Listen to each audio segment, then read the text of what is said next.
चलो भाई देखो, आज ट्रिग्नोमेट्री पढ़ा रहे हैं और एनसीईआरटी का कौन सा एक्सरसाइज चल रहा है जी? क्लास 10th का है, एनसीईआरटी है और एनसीईआरटी का एक्सरसाइज है 8.1 है 8.1। देखो जी, क्वेश्चन नंबर 4 तक पढ़ा दिया गया है, उसका वीडियो अपलोड है। जो लोग नहीं देखे हैं वो लोग जाकर के एक बार वीडियो कम से कम देखो, चैनल को सब्सक्राइब करो और वीडियो को लाइक और शेयर कम से कम करो भाई। अब देखो ये एक्सरसाइज 8.1 का क्वेश्चन नंबर हम पढ़ेंगे। क्वेश्चन नंबर कौन सा? 5 नंबर, 4 नंबर तक और पढ़ा करके वीडियो इसका अपलोड है। 5 नंबर क्वेश्चन देखो क्या कह रहा है। तो क्वेश्चन नंबर 5 में दिया गया है, कह रहा है कि सेक थीटा दे दिया गया है। सेक थीटा इक्वल टू दिया है 13/12 दे दिया गया है। कह रहा है कि कैलकुलेट लिखते चलो क्वेश्चन, कैलकुलेट ऑल दियर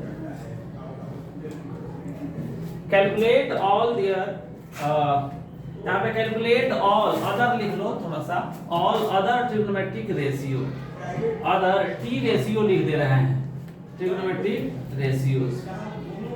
मतलब दे दिया गया है कि देखो सेक थीटा का वैल्यू दिया है, कितना दिया है? 13/12 दे दिया है। समझ में आ गया? तो हमसे कह रहे हैं कि जितने भी टोटल बताए थे कि ट्रिग्नोमेट्री में कितना रेशियो पढ़ना है जी? 6 को पढ़ना है। क्या वो पढ़ना है? 6 पढ़ना है। जिसमें सेक थीटा का वैल्यू दे दिया है कि सेक थीटा का वैल्यू 13/12 दिया गया है, तो और 5 को बचा, तो कह रहे हैं कि उसका वैल्यू बताओ कि जितने भी रिमेनिंग रेशियोज हैं सबका वैल्यू बताना है। ठीक है, अब देखो इसका सॉल्यूशन। अगर हम क्वेश्चन का सॉल्यूशन करेंगे तो सबसे पहले देखो कि दिया क्या गया है। गिवन है सेक थीटा इक्वल्स टू 13/12। बात समझ आ रही है जी? अब देखो सेक थीटा का फॉर्मूला होता क्या है?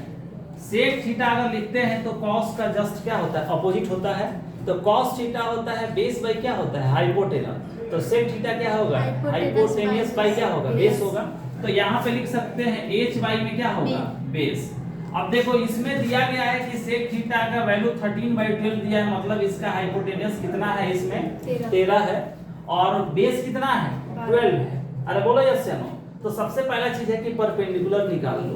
तो परपेंडिकुलर अगर निकालेंगे तो परपेंडिकुलर मतलब हम p² निकाल रहे हैं, यही ना निकाल रहे हैं।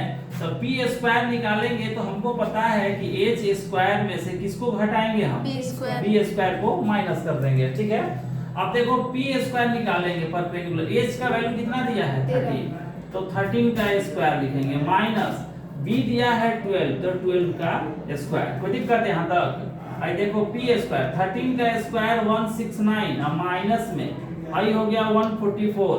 तो यहाँ से निकाले हम p² तो आ गया ये कितना आ गया? 25। तो p का वैल्यू निकल के आएगा कितना? 5। मतलब 5 परपेंडिकुलर निकल के आ गया है 5। लिख लो पहले इसको, इतना नोट करो पहले। अब देखो यहाँ पे परपेंडिकुलर निकाल लिए हम, कितना निकल के आया है? 5 निकल के आया। समझ रही हो? तो अब हम लोग करेंगे क्या कि सारे अब जो भी रिमेनिंग रेशियोज हैं उसको फाइंड करेंगे हम क्वेश्चन में। तीनों इसका राइट एंगल ट्रायंगल का तीनों साइड हाइपोटेनस दिया था, बेस दिया था, परपेंडिकुलर फाइंड कर लिया मास्टर। ठीक है, अब देखो एक एक करके हम लोग निकालेंगे यहाँ से। तो पहला चीज तो एक दो वैल्यू यहीं से निकाल लेंगे हम लोग जी। हमसे कह रहा है कि अदर रेशियो यहाँ पे कैलकुलेट करके निकालना है, थोड़ा सा ध्यान दो, इसको हम इरेज कर दिए। अब देखो सेक थीटा जब दे दिया है तो एक तो वैल्यू ऐसे ही फाइंड हो जाएगा कि सेक थीटा का वैल्यू दिया है कितना? सेक थीटा का वैल्यू दिया है 13 बाई कितना दिया है? 12। तो सेक का अपोजिट कौन सा होता है? कॉस होगा। तो हम लिख सकते हैं कॉस थीटा इक्वल टू कितना हो जाएगा? 12/13। एक तो रेशियो निकल गया ना यहाँ से, तो दो एक तो दिया गया था, दूसरा फाइंड कर दिए हम। ठीक है, परपेंडिकुलर निकाल लिए हम लोग, कितना आया है? 5 आया है। अब मास्टर करेगा साइन थीटा का वैल्यू निकालेगा। तो साइन थीटा का फॉर्मूला होता है p बाई में क्या होगा? h। बोलो यस या नो? परपेंडिकुलर कितना निकाल के लाए हैं जी? हम 5 यूनिट लाए हैं। तो हाई देखो लिखेंगे 5, अब परपेंडिकुलर 5 है, h का वैल्यू कितना है? 13 है। तो साइन थीटा का वैल्यू आ गया 5 बाई में कितना आ गया? 13 आ गया। अब बात करेंगे हम साइन का जस्ट अपोजिट कौन सा होगा? कॉसेक होता है। बहुत बढ़िया, कॉसेक थीटा। कॉसेक थीटा क्या हो जाएगा? 13 बाई कितना हो जाएगा? 5। कॉसेक थीटा निकाल लिए, 4 वैल्यू निकाल लिए। सेक का दिया था, कॉस निकाल लिए। साइन का निकाल लिए, इसका जस्ट अपोजिट कर दिए, क्या निकल के आ गया? कॉसेक निकल के आ गया। अब एक लगे हाथ हम यहाँ पे निकालेंगे tan थीटा। तो tan थीटा निकालेंगे तो ये होता है परपेंडिकुलर बाई में क्या होगा? बेस। और परपेंडिकुलर है कितना 5 और बेस कितना दिया गया है 12। तो tan थीटा का वैल्यू निकल के आ गया 5 बाई में क्या निकल के आया 12।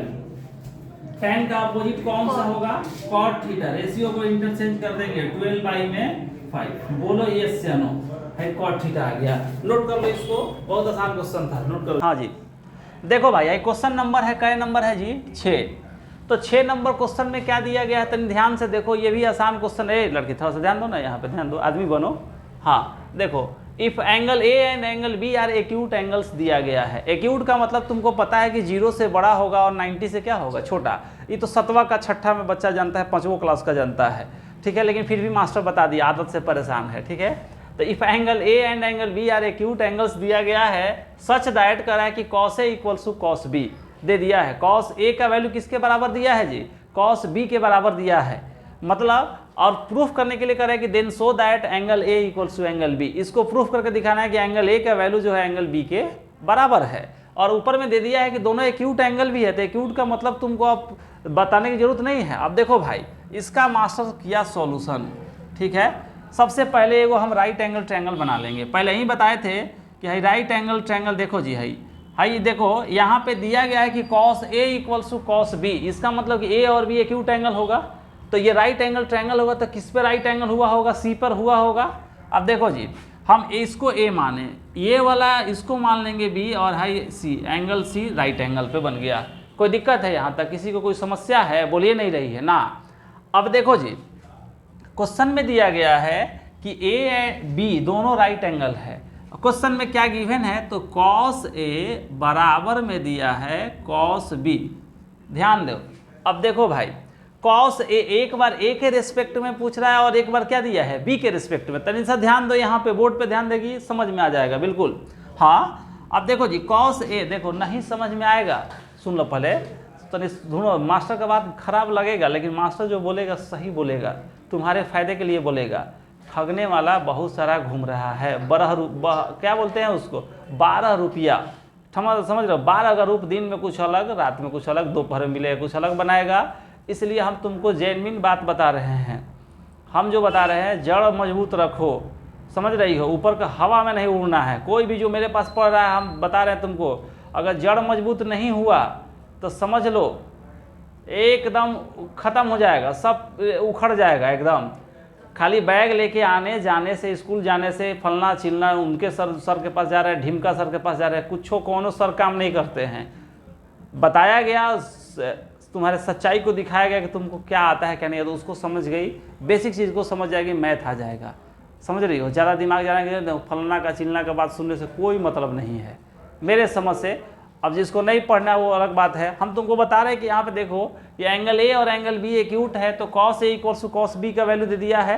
तो एक बार cos A के देखो इस रिस्पेक्ट में पूछा गया, A के रिस्पेक्ट में, एक बार B के रिस्पेक्ट में पूछा गया है। बात समझ में आ रही है ना जी।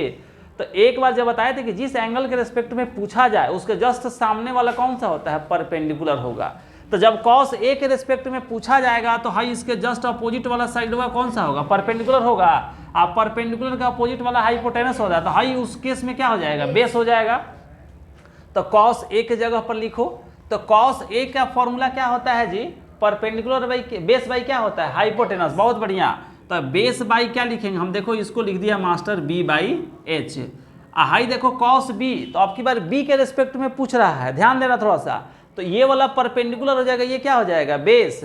तो cos B के जगह पे देखो, cos B के जगह पर भी हम लिख सकते हैं बेस बाई में हाइपोटेनस। ध्यान से देखो, अब cos A के जगह पर जो बेस बाई हाइपोटेनस लिखे हुए हैं हम, जो बेस बाई हाइपोटेनस जो लिखे हुए हैं, इसमें देखो कि क्या होगा cos A। तो जब ये A के रेस्पेक्ट में ये परपेंडिकुलर, तो बेस कौन सा होगा, ये AC क्या है, AC बेस है और BC क्या है, परपेंडिकुलर है। हाइपोटेनस कौन सा, AB है ना। तो हम यहाँ B बाई H के जगह पर क्या लिखेंगे, AC बाई क्या लिखेंगे, AB लिखेंगे। तो यहाँ पे मास्टर लिखेगा, थोड़ा सा रुको, AC बाई में क्या लिखेंगे। अब देखो भाई cos A के जगह पे B बाई H, तो AC बाई क्या लिखे हम, AC बाई में क्या लिखेंगे यहाँ पे। अब देखो भाई यहाँ पे क्या होगा जी, हाँ AC बाई कैसे AB होगा जी, हाँ ठीक है, AC बाई में क्या लिखे हम, AB लिखे। अब बात करो देखो cos B के जगह पर, तो हाई परपेंडिकुलर तो क्या हो जाएगा, बेस होगा।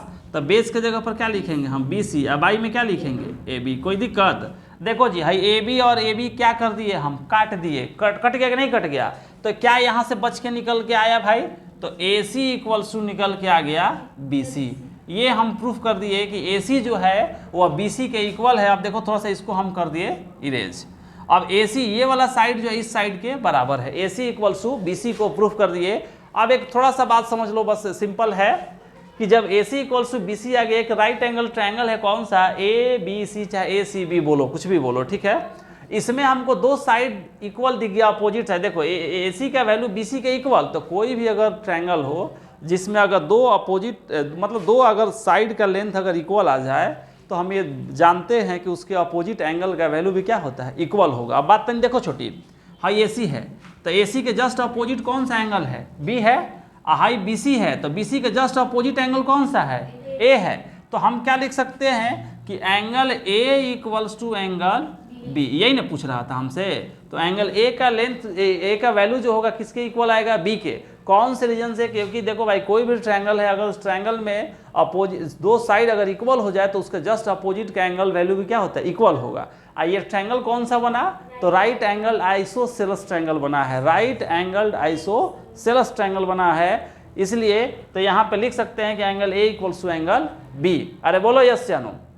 अब रीजन में क्या डालेंगे, रीजन में डाल लो कि angles opposite to equal are, समझ रहे हो। देखो side opposite to equal are then angles are equal. यहाँ पे हम लिख सकते हैं कि दोनों का जब साइड अगर अपोजिट साइड इक्वल आ गया है तो हम लोग ये बोल सकते हैं कि दोनों का एंगल क्या होगा, दोनों एंगल यानी कि angle A equals to angle B. और यही हमसे पूछा जा रहा था क्वेश्चन नंबर 6 में, ठीक है, नोट करो। चलो